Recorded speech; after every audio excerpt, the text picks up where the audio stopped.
भगवान, ये सब मेरी ही गलती है। ना मैं कालू से शहर आने की जिद करती और ना ही कालू की मौत होती।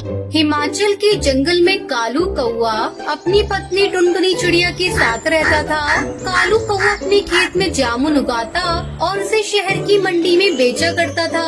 कालू कौए की एक बेटी थी जिसका नाम टूनी था।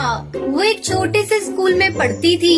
एक दिन टुनटुनी चिड़िया कालू कौए से कहती है, सुनो जी, मैं कब से कह रही हूँ कि तुम शहर के जंगल चलो, वहीं चलकर कोई नौकरी कर लेना। सुना है शहर के जंगल में नौकरी के बदले महीने के 10-12 हजार रुपए मिलते हैं। यहाँ खेती करते हुए इतने दिन गुजर गए, क्या मिला तुम्हें खेती करके? रहने के लिए पक्का मकान तक नहीं। बारिश के दिनों में इस घर में रहना मुश्किल हो जाता है। मैंने अपनी बेटी के लिए बहुत सारे सपने देखे हैं, वो इस गाँव में कभी पूरे नहीं हो सकते। मेरी बात मानो, यहाँ खेती करके हमेशा तुम गरीब ही रहोगे, कभी अमीर नहीं बन सकते। आज ये तुम कैसी बहकी बहकी बातें कर रही हो? मैं अपने बाप दादा के खेतों को छोड़कर शहर में दूसरे के यहाँ नौकरी करूँ? ये मुझसे नहीं होगा। तुम समझते क्यों नहीं हो जी? मैं आपके भले के लिए ही कह रही हूँ, और हमें अपनी बेटी का भविष्य भी तो बनाना है। टुनटुनी शहर के जंगल जाने की जिद पकड़कर बैठ जाती है। देखो जी, मैं आपसे आखिरी बार कह रही हूँ, ये गांव छोड़कर शहर चलो, वरना मैं अपनी बच्ची को लेकर मायके चली जाऊंगी और फिर कभी मैं यहाँ वापस नहीं आऊंगी। टुनटुनी चिड़िया की ऐसी बातें सुनकर कालू कौआ सोच में पड़ जाता है। ठीक है टुनटुनी चिड़िया, तुम मुझे 2-4 दिन का समय दे दो, फिर मैं तुम्हें बताता हूँ। जल्दी ही 2 दिन गुजर जाते हैं। क्यों जी, आपने शहर के जंगल जाने के बारे में कुछ सोचा या नहीं? हाँ, कल हम लोग सुबह ही शहर के लिए चल देंगे, तुम जरूरी सामान बांध दो। अगले दिन कालू कौआ अपने परिवार के साथ शहर के जंगल आ जाता है और राशन की दुकान में नौकरी कर लेता है। इस तरह कुछ दिन बीत जाते हैं। शहर आकर टुनटुनी और उसकी बेटी टूनी बहुत खुश थी। देखते देखते 6 महीने गुजर जाते हैं। अचानक एक दिन उस राशन की दुकान में आग लग जाती है, जिसमें जलकर कालू कौए की मौत हो जाती है।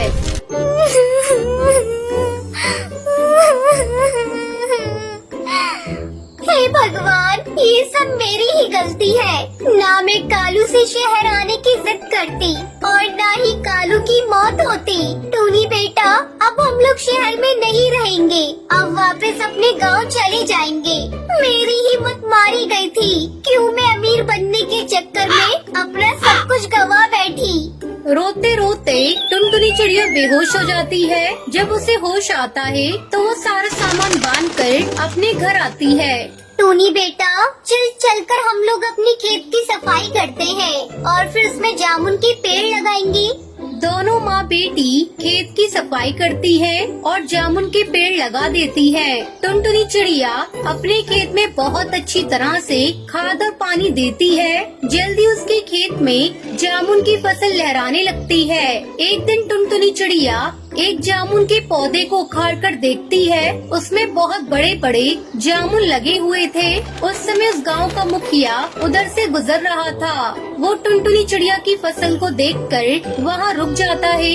अरे टुनटुनी, इस बार तेरे खेत में जामुन की अच्छी पैदावार हुई है। ऐसा कर, तू अपनी सारी फसल मुझे बेच देना, मैं तुझे अच्छी कीमत दूंगा। अब तो तेरा पति कालू रहा नहीं, तू कहाँ कहाँ शहर में जाकर इन जामुन को बेचेगी। ठीक है मुखिया जी, अगर आप इन जामुन की अच्छी कीमत देंगे तो मैं अपनी सारी फसल आपको ही बेचूंगी।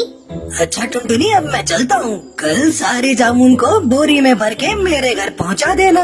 अगले दिन टुनटुनी जामुन को बोरियों में भरती है और उसे मुखिया के घर पहुंचा देती है। ये ले टुनटुनी, तेरे जामुनों की कीमत। इस तरह टुनटुनी चिड़िया अपने खेत में जामुन उगाती और मुखिया को ले जाकर बेच देती। अब टुनटुनी चिड़िया अपनी बेटी टूनी के साथ खुशी खुशी रहने लगती है। तो ये थी आज की कहानी। आज का सवाल ये है, कालू कौए की मौत कैसे होती है? अगर आपको पता है तो कमेंट करके जरूर बताएं। वीडियो अच्छी लगी हो तो इस वीडियो को लाइक और शेयर करना ना भूलें।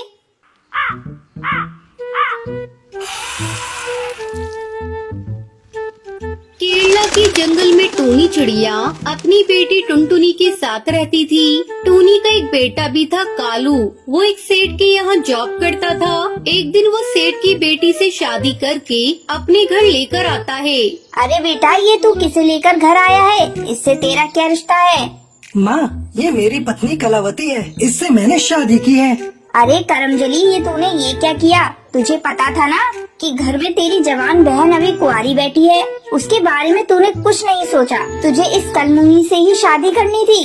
तो कम से कम तू टुनटुनी की शादी होने तक ही रुक जाता। तेरी इन हरकतों की वजह से तेरी बहन से अब कौन शादी करेगा? मुझे तुझसे ये उम्मीद बिल्कुल भी नहीं थी। चला जा यहाँ से, मैं तेरा चेहरा भी नहीं देखना चाहती। यहाँ रहने कौन आया है माँ जी? हमें तो मेरे पापा ने एक बहुत बड़ा घोंसला गिफ्ट किया है। हम लोग वहीं रहेंगे। देख लिया ना अपनी माँ को? बड़ी अपनी माँ की तारीफ करते थे। मेरी माँ ऐसी है, मेरी माँ वैसी है। इनका असली चेहरा देख लिया ना? अब चलो यहाँ से। मैं इन लोगों के पास एक मिनट भी नहीं रुक सकती। हाँ हाँ, चले जाओ। मुझे तुम्हारी कोई जरूरत नहीं। मैं समझ लूंगी, मेरी सिर्फ एक बेटी है। आज से तू मेरे लिए मर गया। माँ, ऐसी बातें मत करो। एक न एक दिन भैया को अपनी भूल का एहसास जरूर होगा। बड़े आए थे माँ का आशीर्वाद लेने, मिल गया ना? अब चलो यहाँ से, मेरा यहाँ दम घुट रहा है। दोनों पति पत्नी वहाँ से चले जाते हैं। इस घटना के बाद से कालू कौआ अपनी माँ को घर खर्च के ही पैसे देना बंद कर देता है। एक दिन टूनी चिड़िया टुनटुनी से कहती है, टुनटुनी बेटा, ये ले, मेरे पास थोड़े पैसे बचे हुए हैं। इनसे जाकर समोसा बनाने का सारा सामान खरीद कर ले आ। कल से मैं समोसे बनाकर बेचूंगी। घर का खर्च चलाने के लिए कुछ न कुछ तो करना ही पड़ेगा। अगले दिन से टूनी चिड़िया समोसे बनाकर बेचने लगती है। लेकिन टूनी चिड़िया के समोसे ज्यादा नहीं बिक पाते थे, क्योंकि आसपास में कई ठेले वाले समोसे बनाकर बेचते थे। टूनी चिड़िया का सारा पैसा खर्च हो गया। ऐसे में टुनटुनी चिड़िया एक दिन अपनी सहेली के घर जाती है। अरे दीदी, मैं बहुत मुसीबत में हूँ, तू मेरी मदद कर दे। कैसी मदद टुनटुनी? तो बोल तो सही, तेरे लिए मेरी जान भी हाजिर है। हरी, मुझे तुझसे कुछ रुपए उधार चाहिए। मैं जल्दी ही तुझे लौटा दूंगी। अच्छा तो ये बात है, मैं तुझे अभी रुपए देती हूँ। पहले ये खा और चक्कर बता कैसी बनी है। मैंने पहली बार रसोई में से बनाया है। टुनटुनी हरी तोती के बनाए हुए पिज्जा पराठा को खाती है। इसका स्वाद तो बहुत अच्छा है। मुझे इसकी रेसिपी बताना, मैं भी अपने घर जाकर बनाऊंगी। हरी तोती टुनटुनी को पिज्जा पराठा बनाने की रेसिपी बता देती है। टुनटुनी उसी समय सोच लेती है कि अब से वो पिज्जा पराठा बनाकर बेचेगी। घर आते समय रास्ते में कुछ पिज्जा बेस के पैकेट खरीद लेती है। टुनटुनी, तू इतने सारे पिज्जा बेस का क्या करेगी? मम्मी, अब से हम लोग पिज्जा पराठा बनाकर बेचेंगे। लेकिन मुझे तो पिज्जा पराठा बनाना नहीं आता।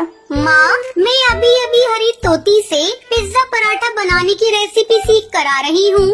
ठीक है बेटा, तो पिज्जा पराठा बनाकर देख ले। अगर अच्छी आमदनी होगी तो आगे से हम लोग पिज्जा पराठा ही बनाकर बेचेंगे। अगले दिन टुनटुनी अपने ठेले पर पिज्जा पराठा बनाने लगती है। सुबह से शाम हो जाती है, लेकिन कोई भी ग्राहक उसके ठेले पर नहीं आता। टुनटुनी और उसकी माँ निराश अपने ठेले के पास खड़े थे। तभी एक पक्षी उनके ठेले पर आता है। दीदी, एक गर्मा गर्म पिज्जा पराठा देना। टुनटुनी झटपट पिज्जा पराठा बनाकर उस पक्षी को देती है। वो चटकारे लेकर खाने लगता है। दोस्तों, जल्दी इधर आओ, यहाँ चटपटा पिज्जा पराठा मिल रहा है। मुझे तो बहुत पसंद आया। तुम लोग भी खाकर देखो। रोज रोज बिना मसाले वाले सादे समोसे खाकर हम लोग बोर हो गए थे। इस तरह टुनटुनी का पिज्जा पराठा काफी बिकने लगता है और जल्दी ही उनकी आर्थिक स्थिति ठीक हो जाती है। फिर दोनों माँ बेटी खुशी खुशी रहने लगती हैं।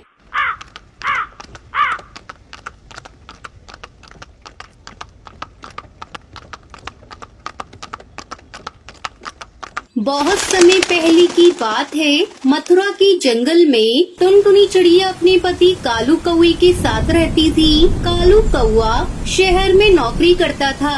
बारिश का मौसम था। जंगल में तेज बारिश हो रही थी। जंगल के सभी पक्षी अपने अपने घरों में घुसे हुए थे। एक दिन टूनी चिड़िया अपने पति हरिया तोता से कहती है, आप तो मेरी बात बिल्कुल नहीं सुनते। देख रहे हो ना कितनी तेज बारिश हो रही है और अपना घर कई जगह से टूट फूट गया है। समय रहते तुमने मरम्मत कर ली होती तो इस भयंकर बारिश में इस तरह भीगते हुए हमें रात काटनी नहीं पड़ती। सारे पक्षी अपने अपने घरों में आराम से सो रहे हैं और एक हम हैं जो इतनी रात को जाग रहे हैं। अब मुझसे और नहीं रुका जा रहा है। चलो टुनटुनी चिड़िया के घर चलते हैं। उसका घर लकड़ी का है, वो हमें अपने घर में रहने देगी। कालू कौवा मुझसे नफरत करता है। तुम बेकार में डर रहे हो। अभी कल ही मैं उसके घर गई थी। उसका पति कालू किसी काम से दिल्ली गया हुआ है, महीने भर बाद आएगा। तब तो ठीक है, चलो टुनटुनी के घर चलते हैं। टूनी चिड़िया अपने पति हरिया तोता के साथ टुनटुनी के घर जाती है। टुनटुनी बहन जल्दी दरवाजा खोलो, हमें तुमसे मदद चाहिए। हम ठंड से मरे जा रहे हैं, दरवाजा खोलो। क्या बात है टूनी बहन, इतनी रात गए तुम लोग यहाँ मेरे घर? जल्दी चलो घर के अंदर, बाहर बहुत तेज बारिश हो रही है। तुम लोग यहाँ बैठो, मैं तुम्हारे लिए चाय बना कर लाती हूँ। टुनटुनी उन दोनों को चाय बनाकर देती है। ये लीजिए, आप लोग गर्मा गर्म चाय पीजिए और बताइए आप यहाँ मुझसे क्या मदद मांगने आई हैं?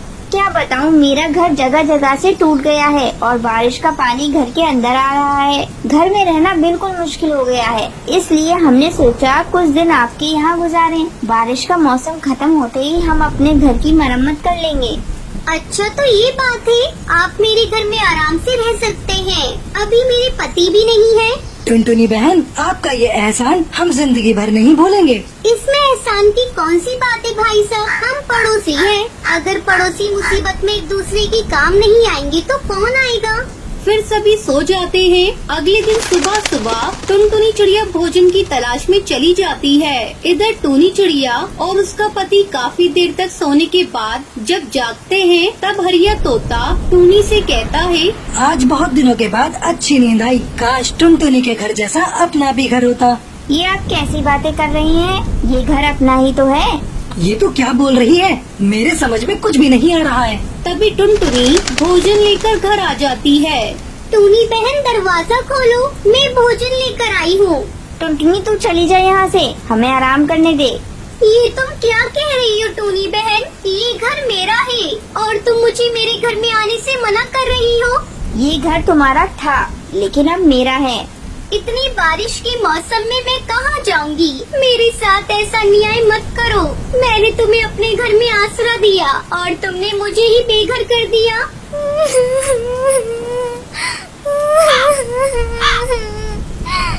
टुनटुनी रोती हुई जंगल में चली जाती है। अब मैं कहाँ जाऊँ, क्या करूँ? तभी टुनटुनी को उस जंगल में बड़े बड़े पंपकिन दिखाई देते हैं। ऐसा करती हूँ, मैं इस कद्दू में ही अपना घर बना लेती हूँ। फिर टुनटुनी चिड़िया एक बड़े से कद्दू में अपना घर बना लेती है। इस तरह कुछ दिन गुजर जाते हैं। एक दिन जब शहर से टुनटुनी का पति घर वापस लौटता है तो उसे पता चलता है कि उसकी पत्नी एक पंपकिन के घर में रह रही है। कालू कौवा टुनटुनी के पास जाता है। सुनिए जी, मैंने अपने पड़ोसियों की मदद की और उसी ने हमें बेघर कर दिया। तब मैंने बारिश से बचने के लिए कद्दू का घर बना लिया। मुझे माफ कर दो। कालू कौवा अपनी पत्नी की हिम्मत देखकर खुश होता है और दोनों पति पत्नी खुशी खुशी पंपकिन के घर में रहने लगते हैं।